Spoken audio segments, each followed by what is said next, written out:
pada akhir abad ke-19, di tengah gejolak keagamaan di Amerika Serikat, seorang pria muda bernama Charles Taze Russell mulai mempertanyakan doktrin-doktrin utama kekristenan. Di Pennsylvania, Russell membentuk kelompok kecil yang disebut Zion's Watchtower Tract Society pada tahun 1881. Mereka menolak banyak ajaran Kristen historis, seperti Trinitas, neraka kekal, dan bahkan keilahian penuh Yesus Kristus. Bagi Russell dan para pengikutnya, Yesus bukan Allah yang maha kuasa, melainkan makhluk ciptaan tertinggi. Mereka juga mengajarkan bahwa kerajaan Allah adalah pemerintahan nyata yang akan segera didirikan di bumi, dan hanya sejumlah kecil orang, tepatnya 144.000, yang akan memerintah bersama Kristus di surga. Ajaran-ajaran ini bertentangan dengan pengajaran Alkitab yang sejati, karena Alkitab dengan jelas mengajarkan bahwa Yesus adalah Allah, satu hakikat dengan Bapa. Karena Alkitab menyatakan bahwa keselamatan adalah melalui iman kepada Kristus, bukan melalui menjadi anggota kelompok eksklusif tertentu.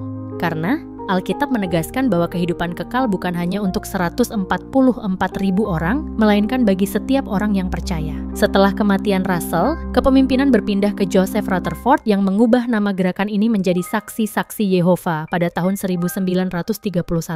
Rutherford memperkenalkan sistem organisasi yang ketat, dengan pusat kontrol di tangan apa yang mereka sebut badan pimpinan. Hari ini, Saksi-Saksi Yehova berjumlah lebih dari 8,5 juta anggota di seluruh dunia, tersebar dalam lebih dari 240 negara dan wilayah. Ada juga pecahan-pecahan kecil, seperti Bible Students, yang tetap setia pada ajaran Russell sebelum reformasi Rutherford. Tetapi di balik struktur organisasi yang rapi, terdapat penyimpangan serius dari Injil sejati. Saksi-Saksi Yehova menolak keilahian Yesus. Mereka menolak keselamatan oleh kasih karunia. Mereka mengandalkan organisasi manusia, bukan iman pribadi kepada Sang Juru Selamat. Dan karena itu, ajaran mereka tidak dapat diterima sebagai bagian dari iman Kristen yang alkitabiah. Mereka tidak percaya bahwa Yesus Kristus adalah satu-satunya jalan dan kebenaran.